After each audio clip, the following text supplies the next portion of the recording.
A ligação me pegou totalmente desprevenido. Senhor Fernandes, você pode, por favor, vir para a escola o mais rápido possível? Seu filho, Julian, não está ferido, mas ele está em uma situação muito séria. A senhora Morgan, diretora da escola, me disse. Quando perguntei o que aconteceu, ela falou que seria melhor explicar quando eu chegasse. Perplexo e nervoso, temi o pior sobre o que meu filho de 8 anos poderia ter feito. Julian às vezes era um pouco indisciplinado em casa, mas nunca teve problemas na escola. Os professores de Julian o adoravam e ele parecia se dar bem com todos os colegas, o que tornava esse tipo de ligação uma coisa muito incomum. Apesar de ponderar todos os cenários concebíveis durante o trajeto até a escola, eu nunca teria adivinhado o que meu filho fez. Meu estômago embrulhou quando vi uma ambulância e um trio de viaturas policiais na frente da escola. Depois de estacionar, fui recebido pela Sra. Morgan, a diretora, pelo Sr. Mendes, professor de Julian, pela Sra. Jones, a orientadora, e por 2 policiais, um dos quais era meu primo Brad. Notei que nenhum deles parecia zangado. Todos tinham os mesmos olhares perturbados de horror e descrença em seus rostos. Senhor Fernandes, obrigada por ter vindo tão rápido, a diretora disse. Onde está meu filho? O que ele fez? Perguntei ansiosamente. Ele está com o Sr. Ismael agora, o psicólogo da escola, respondeu ela. Antes que eu pudesse fazer outra pergunta, Brad deu um passo à frente e me chamou de lado. Olha, eles acharam que seria melhor se eu contasse o que está acontecendo, então prepare-se, Brad disse suavemente, respirando fundo antes de continuar. Julian trouxe uma cabeça para a escola, uma cabeça humana de verdade. O quê? Foi tudo o que consegui dizer, depois de não falar nada por alguns segundos, sem saber se ouvi corretamente. Ele estava com a cabeça na mochila. Você o viu sair de casa hoje? Meu primo perguntou. Eu esperei com ele pelo ônibus como faço todas as manhãs. Falei, sem saber se havia um toque de suspeita na voz de Brad. Eu não tinha motivos para pensar que algo fora do comum estava acontecendo, falei. Quando perguntei o que exatamente aconteceu, meu primo fez um sinal para o professor, que caminhou lentamente até onde estávamos. Ele ainda parecia visivelmente perturbado com o incidente, como indicado pela sua mão trêmula. Ele tinha 4 dedos, que percebi quando trocamos um aperto de mão. Quando Brad pediu que ele contasse o que aconteceu, o professor engoliu em seco, nervoso, antes de começar. A tarefa das crianças era trazer algo de casa que representasse algo para elas. A aula seria basicamente uma interação social, disse ele, com o rosto se contorcendo de desgosto enquanto fazia seu relato. Quando chegou a vez de Julian, ele disse que trouxe um amigo especial. Então, simplesmente puxou a cabeça decepada de dentro da mochila como se não fosse nada, na frente de toda a turma. Julian disse que a cabeça era dele e que pertencia ao tio Myth, Brad acrescentou. Ele não tem um tio chamado Myth? Eu disse, olhando perplexo para meu primo. Ele pelo menos falou onde encontrou isso? Perguntei. Ele disse que a cabeça estava crescendo no chão da floresta atrás da sua casa. Meu sangue gelou e minha mente começou a correr. Eu não tinha certeza do que me abalava mais. Julian vendo e manuseando fisicamente uma cabeça humana ou a perspectiva sombria de que os restos mortais de alguém fossem descartados a poucos passos de onde minha família dormia. Julian não tinha permissão para entrar na floresta que margeava nosso quintal sem supervisão e mesmo quando permitido, sabia que precisava ficar à vista. Como ele poderia ter feito uma descoberta tão horrível sem que soubéssemos? Me leva até meu filho, falei. Julian estava brincando com Legos no escritório do psicólogo quando entrei, parecendo totalmente inconsciente da gravidade da situação. O psicólogo disse que Julian foi trazido imediatamente para lá, enquanto ele e o professor tentavam manter a turma sob controle. Quando perguntei se Julian explicou por que fez isso, a resposta do psicólogo causou um arrepio na minha espinha. Ele disse que o tio Myth mandou ele fazer isso. O psicólogo deixou que Brad e eu falássemos a sós com Julian em seu escritório. Meu filho ficou exultante ao me ver e parecia ter a impressão de que se tratava de algum tipo de ocasião especial. O olhar inocente e desavisado em seu rosto jovem mostrou que Julian parecia não saber que havia feito algo errado, o que para mim tornou essa provação ainda mais difícil. Julian, você sabe o que está acontecendo? Eu perguntei a ele enquanto sentava no sofá. Você sabe por que estamos aqui agora? O sorriso de Julian desapareceu quando ele viu como Brad e eu parecíamos preocupados. Julian, quem é o tio Myth? Perguntei, quando os olhos do meu filho começaram a vagar pelo escritório. Você não tem um tio com esse nome?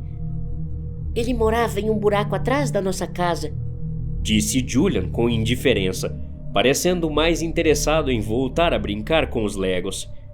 Estou ajudando ele a encontrar um novo lar. Brad e eu nos entreolhamos, ambos visivelmente perturbados pela resposta de Julian.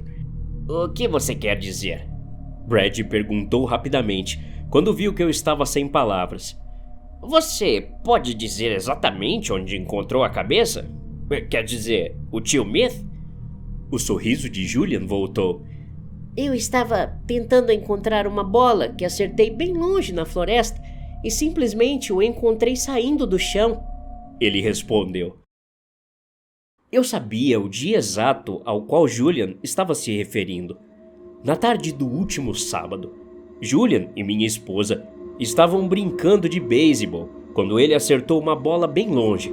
Embora eles estivessem ido cada um para um lado para encontrar a bola, minha esposa falou que Julian estava sempre à vista. Demorou mais de meia hora para eles encontrarem e lembro-me de perdê-los de vista algumas vezes durante a busca.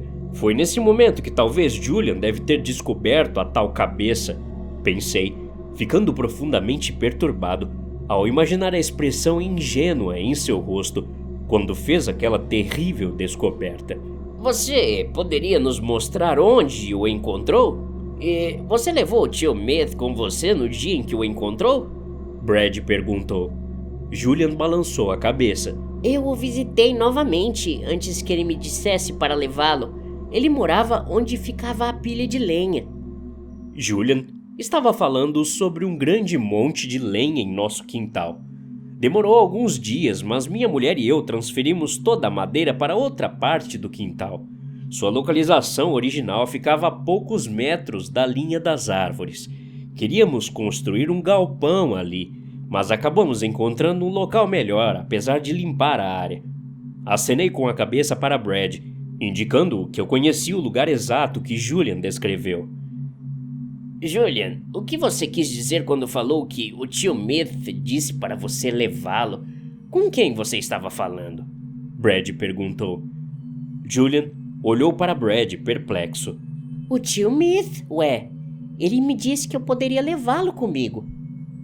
Então, você tem conversado com esse tio Myth, filho? Tipo, igual nós três estamos conversando agora? Perguntei, franzindo os lábios com força, quando Julian concordou com a cabeça.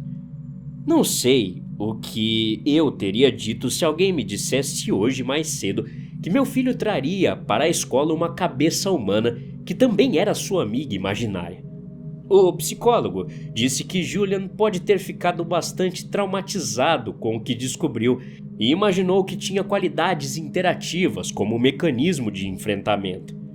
Enquanto Julian era observado pela enfermeira da escola, Brad me levou para ver se eu conhecia o rosto daquela coisa. A cabeça decepada estava sendo mantida em um refrigerador cheio de gelo na ambulância. Dentro de um grande saco transparente de evidências, parecia pertencer a alguém que havia morrido recentemente. Não reconheci o homem, que parecia ter cerca de 30 anos e tinha um rosto inchado com bochechas estreitas, grandes olhos negros, nariz largo, lábios grossos e rosados e cabelo preto curto. A língua parcialmente projetando-se entre os dentes. A pele bege esbranquiçada da cabeça tinha manchas, veias escurecidas e um tom cinza mortal, normal em cadáveres. Só olhei o tempo suficiente para verificar se não reconheci o rosto do homem antes de ter que suprimir uma vontade iminente de vomitar. Julian foi avaliado médica e psicologicamente antes de sermos entrevistados pelos detetives da delegacia. Só chegamos em casa mais tarde naquela noite, e a essa altura, uma equipe forense já havia se instalado em minha propriedade. Brad me manteve informado e esteve em minha casa monitorando a situação. Toda a área em frente à minha residência estava isolada com fita amarela e repleta de diversos veículos policiais. Brad e um dos detetives me encontraram no perímetro.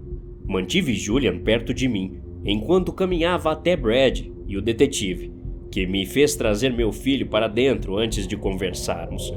Nossos cães imediatamente sentiram o cheiro e nos levaram direto ao local mencionado pelo seu filho, começou o detetive. Lá encontramos uma cova rasa contendo os restos de um corpo sem cabeça.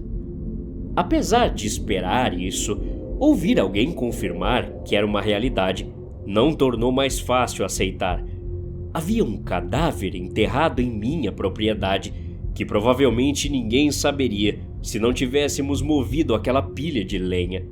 Um corpo em decomposição que meu filho teve a infelicidade de descobrir. Nenhuma criança deve experimentar esse tipo de realidade que a vida o ofereceu em uma idade tão delicada. Embora Julian tenha mantido uma certa apatia até agora, estremeci ao pensar nos pensamentos e impactos reais que essa experiência estava tendo em meu filho. Se realmente era onde ficava a velha pilha de lenha que já existia antes mesmo de eu comprar a casa, já devia estar lá há muito tempo esse corpo, não?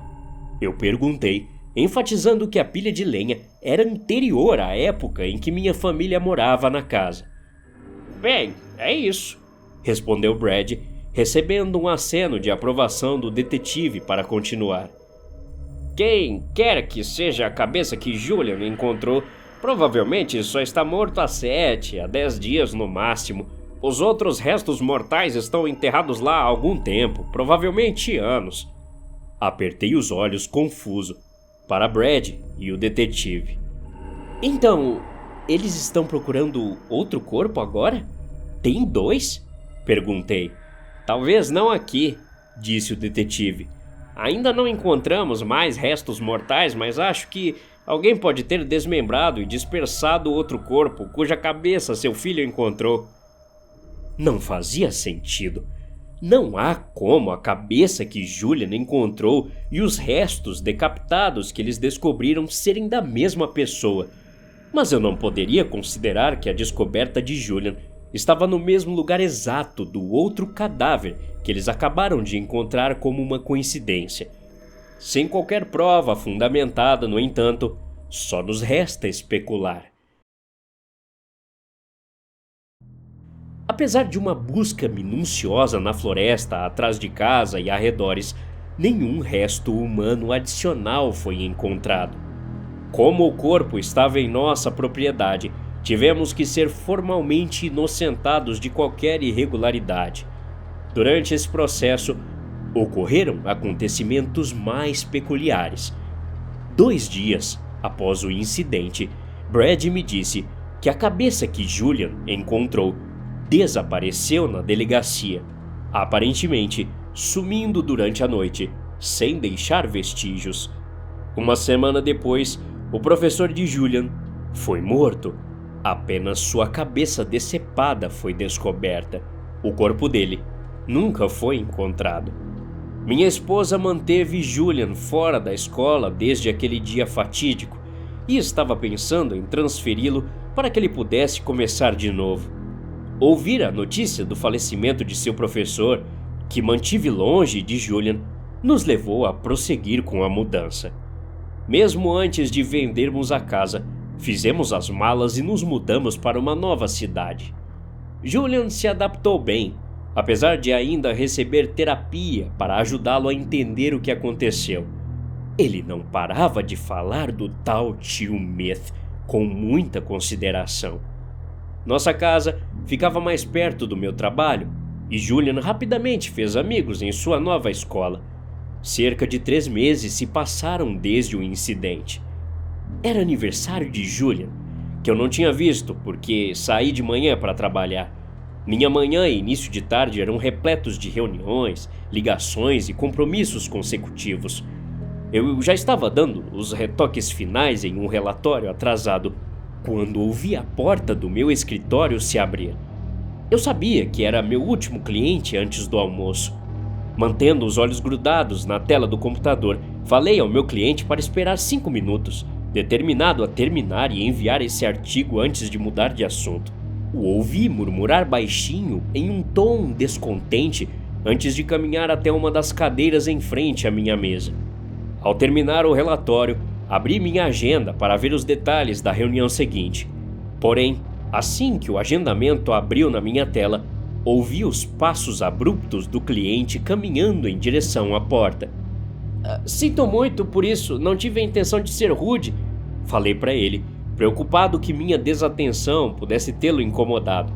Rapidamente, tirei os olhos da tela do computador quando ele estava prestes a sair do meu escritório. Tive um vislumbre longo o suficiente para me lembrar de seu rosto. Longo e estreito, com olhos negros redondos e de aparência astuta, lábios avermelhados que formavam um meio sorriso, uma testa careca e cabelo escuro curto. Ajustando sua gola alta, ele olhou para mim com desgosto e decepção, antes de fechar a porta atrás de si com a mão. Rapidamente, me levantei e tentei gesticular para o homem ficar, me culpando por ter sido tão imprudente e temendo as possíveis consequências disso. Ele parecia estranhamente familiar. Pensei enquanto corria pelo meu escritório. Na esperança de alcançá-lo, abri a porta, mas ele já havia sumido. Pisando forte e frustrado, fechei lentamente a porta, grato por meu assistente não ter testemunhado aquele espetáculo. Voltando-me para o meu escritório, congelei ao notar um pacote em uma das cadeiras. Era uma caixa quadrada, média, embrulhada para presente, em papel xadrez vermelho e verde. Havia um cartão colado em cima do pacote, endereçado ao meu filho. Ao lê-lo, fui atingido por uma tontura quando me fez lembrar onde vi anteriormente o rosto daquele homem. A mensagem dizia: Querido Julian, desejamos um feliz aniversário, como prometido. Obrigado novamente por me ajudar com o novo visual. Com carinho, tio Myth. Fiquei ali segurando o cartão com as mãos trêmulas, relendo constantemente a nota manuscrita dentro dele, enquanto tentava compreender quem estava em meu escritório. O rosto do homem não era o mesmo da cabeça decepada que Julian encontrou. Não era mesmo. O que me deixou congelado foi ver a mão do homem. A mão que ele usou para fechar a porta do escritório. Tinha apenas 4 dedos. Até a próxima. Obrigado.